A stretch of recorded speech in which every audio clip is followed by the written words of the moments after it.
बोले आदिनाथ भगवान की, कल्याण कल्पतरु श्रेयांसनाथ भगवान की, परम पूज्य चारित्र चक्रवर्ती आचार्य श्री शांति सागर जी महाराज की, परम पूज्य दीक्षा गुरुवर आचार्य रत्न श्री अजित सागर जी महाराज की, परम पूज्य वात्सल्य भारती आचार्य श्री वर्धमान सागर जी महाराज की, 10 लक्षण धर्म की। उपस्थित महानुभावों, 10 लक्षण पर्व की मंगलमय आराधना हम सतत करते चले आ रहे हैं। आज इस आराधना का 5वां दिन है। उत्तम सत्य धर्म की बात है। सते हितम सत्यम, कल्याणकारी वचनों को बोलना, उसका नाम है सत्य। यह सत्य धर्म हास्य कसाई के अभाव में प्रकट होता है। व्यक्ति अपने जीवन में झूठ बोलता है, या तो क्रोध के वशीभूत होकर के, या फिर भय के कारण, या फिर लोभ के कारण, या फिर हंसी मजाक के कारण। इन 4 कारणों से व्यक्ति अपने जीवन में झूठ बोलता है। जब इंसान झूठ बोलता है तो उसका कोई विश्वास नहीं करता है। कोई उसके पास में बैठना भी पसंद नहीं करता है।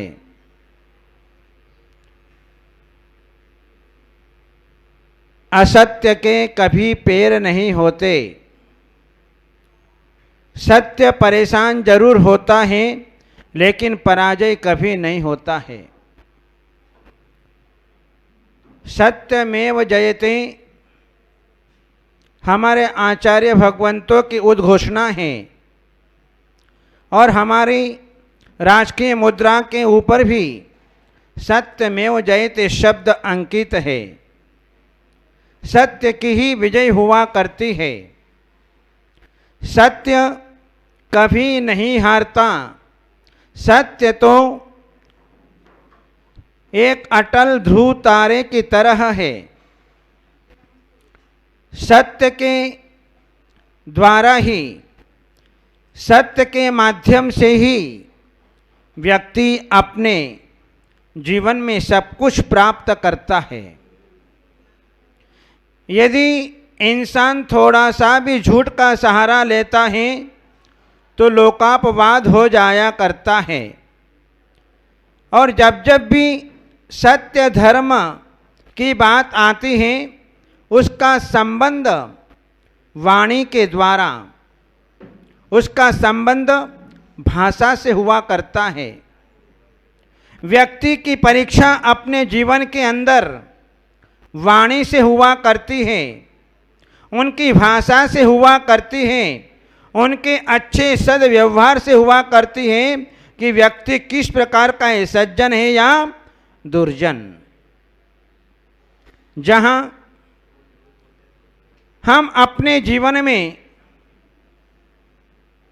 सत्य का सहारा लेकर के अपने जीवन को आगे बढ़ाते हैं, और आगे जब बढ़ते हैं तो हमें बहुत सारे लाभ अपने जीवन में प्राप्त हो जाया करते हैं। दुनिया में कई भाषा हैं, लेकिन प्रश्न होता है कि सबसे सरल भाषा कौन सी है। उत्तर मिलता है माँ की भाषा। माँ की भाषा ही सबसे सरल है, क्योंकि बच्चों की भाषा माँ की भाषा होती है। माँ जैसा बोलती है वैसे ही बच्चा बोलता है। पिता की कोई भाषा नहीं होती है, क्योंकि पिता की भाषा बाजारू भाषा हुआ करती है, क्योंकि वह दिन भर बाजार में रहता है, मार्केट में रहता है, क्योंकि उसे अपने जीवन में दिन भर में न जाने किन किन व्यक्तियों से मिलना होता है, इसलिए हमेशा वह बाजारू भाषा का प्रयोग अपने जीवन के अंदर करता है। लेकिन पिता की कोई भाषा नहीं, परमात्मा सिर्फ हृदय की भाषा को समझता है, ये क्या कहना चाहता है। भाषा सबसे बड़ा ब्रह्म अस्त्र है। यदि भाषा का सही रूप से उपयोग नहीं किया तो अनर्थ का कारण बन जाता है। जहाँ द्रौपदी ने एक छोटा सा शब्द कह दिया, अंधों के अंधे ही होते हैं, बस इतना सा शब्द महाभारत तैयार कर दी। इसलिए व्यक्ति को अपने जीवन में भाषा बहुत सोच समझ करके बोलना चाहिए। हमारी भाषा कैसी हो? हित मित और प्रिय भाषा हो। हम अपने जीवन में ऐसा भी सत्य न बोलें जिसके कारण सामने वाला व्यक्ति संकट में आ जाए, सामने वाले व्यक्ति की प्राण चले जाएं। ऐसा सत्य भी हमें अपने जीवन के अंदर नहीं बोलना। अप्रिय सत्य भी नहीं बोलना। यदि अप्रिय सत्य बोलेंगे तो उसकी आत्मा को ठेस पहुंचेगी, उसकी आत्मा को दुख होगा, पीड़ा होगी। हम अंधे को अंधे नहीं कह सकते, काणे को काना नहीं कह सकते, लंगड़े को लंगड़े नहीं कह सकते। यदि इस प्रकार के शब्दों का प्रयोग किया जाता है तो उसके मन में पीड़ा होती है और उसके मन में जो संक्लेश होता है उसका सारा का सारा पाप उस सामने वाले व्यक्ति को लगता है। इसलिए हमें जो है अच्छी भाषा का प्रयोग अपने जीवन के अंदर करना चाहिए। हम देखते हैं कि हमने अपने जीवन में सर्वत्र हड्डियों को प्राप्त किया। पूरे शरीर में हमारी हड्डियां हैं, लेकिन जुबान में कोई हड्डियां नहीं है। लेकिन यदि इस जुबान ने एक शब्द ऐसा बोल दिया कि सारी हड्डियों को टूटने में कोई देर नहीं लगेगी। इसलिए भाषा का प्रयोग सोच समझ करके करना होता है। यदि कहीं कठोर शब्द का प्रयोग कर लिया तो हमारे जीवन खतरे से खाली नहीं होगा। इसलिए हमारे मुनिराज भाषा समिति का प्रयोग करते हैं। ये सज्जन पुरुषों की भाषा है। एक बार चारित्र चक्रवर्ती आचार्य श्री शांति सागर जी महाराज के सामने एक साधु आ गए। उस साधु ने महाराज की परीक्षा की। परीक्षा क्या की? महाराज से पूछा, आप हमको क्या मानते हो? आप हमको क्या मानते हो? शांति सागर जी महाराज ने कहा, हम आपको अपना छोटा भाई मानते हैं। कितनी बड़ी बात शांति सागर महाराज ने कही दी।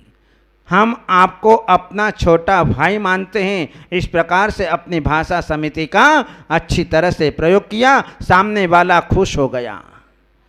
यदि हमारी भाषा से सामने वाला व्यक्ति प्रसन्न होता है तो वह अपने जीवन में कितना पुण्य का संपादन कर लेता है। इसलिए सत्य सत्य होता है, सत्य कभी हारता नहीं है। जब जब भी जो है परीक्षा हुई है तो सत्य की परीक्षा हुई है। जब जब भी सत्य जो है सूली पर चढ़ा है, जब जब भी सत्य जो है अग्नि पर चढ़ा है, जब जब भी जहर का प्याला सामने आया, लेकिन उस सत्य के सामने सब कुछ परिवर्तित हो गया। जहां सूली का सिंहासन बन गया, जहां अग्नि का नीर हो गया, जहां जहर का प्याला अमृत बन गया, ये सत्य का प्रभाव। आज ये पृथ्वी टिकी हुई है तो सत्य के बल पर टिकी हुई है। आज आकाश चंद्रमा में टिका हुआ है, सूर्य स्थिर है, ये सब जो है सत्य का प्रभाव है। इसलिए सत्य कभी हारता नहीं है, सत्य हमेशा उसकी विजय होती है। चाहे कितनी आपदा विपदा आ जाए, लेकिन सत्य अपने जीवन में कभी हार नहीं सकता है। एक जुलाहा, कपड़े बुनने वाला, उसने अपने जीवन में बहुत सारे कंबल बनाए और जो है कंबल लेकर के नगर के अंदर बेचने गया। गणमान्य सेठ ने उन सारे कंबलों को खरीद लिया, कंबल को खरीद लिया और कहा कि जाओ, पैसा आपको 8 दिन बाद दे देंगे, 8 दिन बाद आप पैसा ले जाना। ठीक, वह तो बेचारा अपना कंबल दे करके चला गया और जो है 8 दिन के बाद जो है वह पैसा लेने के लिए सेठ के पास में आता है और सेठ से कहता है कि हमारे कंबल का पैसा दो। वह सेठ बनावटी बात बोलता है कि देखो, मेरा तो जो है सर्वनाश हो गया, मेरी सारी दुकान जल गई, मेरा कपड़ा सारा जल गया, आपके कंबल कहाँ सुरक्षित रहेंगे। उस जुल्हाकार ने कहा कि ऐसा कभी नहीं हो सकता है, मेरे कंबल में वो ताकत है कि मेरे कंबल जल ही नहीं सकते। परस्पर में विवाद उत्पन्न हो गया, सारे लोग इकट्ठे हो गए। ऐसे कामों में लोग ज़्यादा इकट्ठे हो जाते हैं और धर्म की बात सुननी हो तो 9-2-11। ऐसे मामलों में लोग जो हैं 9-2-11 हो जाते हैं और झगड़े के मामलों में जहां अग्नि में तेल डालना हो तो सब खड़े हो जाएंगे। बहुत आपस में विवाद हुआ, लेकिन उस जुल्हाकार ने कहा कि नहीं, मेरे कंबल कभी जल नहीं सकते हैं। उसने मिट्टी का तेल मंगवाया और मिट्टी का तेल लेकर के आया, केरोसिन, उसके अंदर कंबल को डाल दिया, दूसरा कंबल, और उसको जलाया।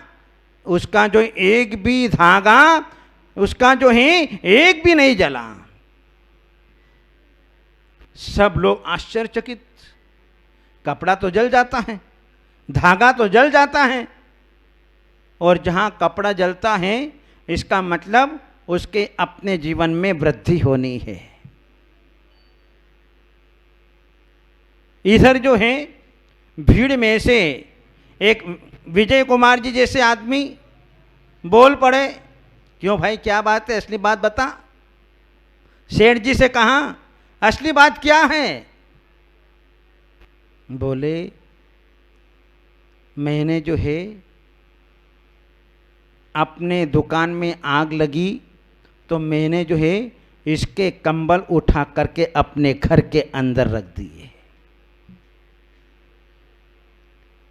तब जो है उस सेठ ने उस व्यक्ति का इतना सम्मान किया, इतना सम्मान किया, वह सत्य से इतना प्रभावित हुआ कि वह जो है अपने नगर के अंदर जो है उसको सेठ के पद पर घोषित कर दिया। तो कहा कि सत्य कभी हारता नहीं है, असत्य के कभी पैर नहीं होते हैं। इसलिए अपने जीवन में कभी झूठ नहीं बोलना, जैसा है वैसा बता देना, बस इसी में हमारा कल्याण है। जहाँ थोड़ा सा भी झूठ यदि व्यक्ति अपने जीवन में मिलता है तो अनेक प्रकार की आपदाओं का सामना उसे अपने जीवन के अंदर करना पड़ता है। व्यक्ति झूठ बोलते समय तो झूठ बोल जाता है कि मैंने नहीं किया, और एक व्यक्ति के पीछे सारा परिवार शंका के घेरे में आ जाता है सब लोग जो हैं परिवार को शंका की दृष्टि से देखते हैं कि ये परिवार झूठ बोलने वाला है, इसका कोई विश्वास नहीं करता है।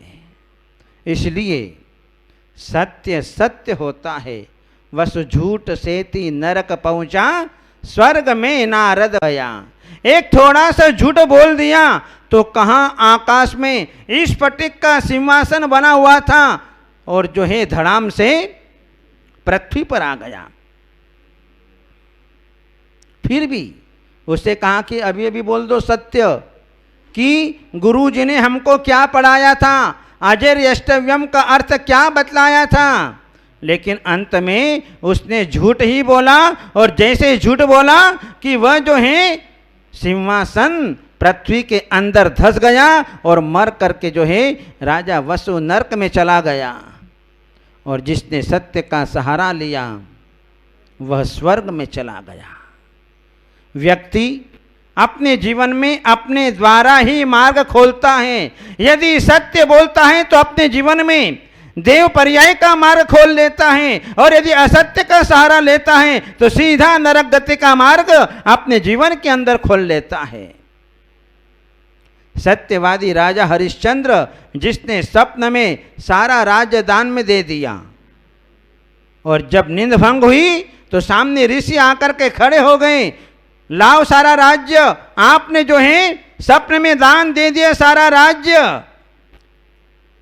हरिश्चंद्र हारने वाले नहीं थे, उन्होंने सब कुछ दान में दे दिया, पत्नी को भी बेच दिया, बेटे को भी बेच दिया, सारी संपत्ति दे दी। लेकिन सत्यवादी राजा हरिश्चंद्र स्वयं जो है इस स्मशान में नौकरी करने लगे, और अपने बेटे को सांप ने काट खाया, उसको जलाने के लिए टैक्स मांगा अपनी पत्नी से। पत्नी ने अपनी आधी साड़ी फाड़ करके दे दी, देखो कैसा समय। लेकिन सत्य तो सत्य होता है, और वह हरिश्चंद्र जो है अपने जीवन में वह सत्य के कारण उसकी सारी संपदा वापस उसके पास में अपने आप आ गई। एक सत्य का सहारा हमें अपने जीवन के अंदर कितना बल देने वाला होता है। इसलिए सत्य तो सत्य ही होता है। हमें अपनी वाणी में सत्य का प्रयोग करना चाहिए। यदि भूल चूक से भी हमने जो है अपने जीवन के अंदर यदि झूठ बोल दिया तो हम कितने पापों का संचय कर लेते हैं, हमारे जीवन में दुर्गति का कारण बन जाता है। इसलिए हमें सत्य धर्म हमें यही उपदेश देता है कि हम अपने जीवन में जो है सत्य धर्म के सहारे से आगे चल कर के हम अपने जीवन को उन्नत बनाएं, और जो है ये सत्य जो है हमें अपने जीवन में नाना प्रकार की संपदाओं को देने वाला होता है। इसलिए सत्य धर्म का सार यही है कि हम अपने जीवन में सत्य का सहारा लेते हुए हम अपने जीवन में सब कुछ प्राप्त कर सकते हैं। इसलिए सत्य धर्म कभी नहीं छोड़ना, चाहे कितनी भी आपत्ति विपत्ति संकट दुख आ जाए, लेकिन सत्य का सहारा नहीं छोड़ना। सत्य की ही विजय हुआ करती है। बोले श्रेयांसनाथ भगवान की।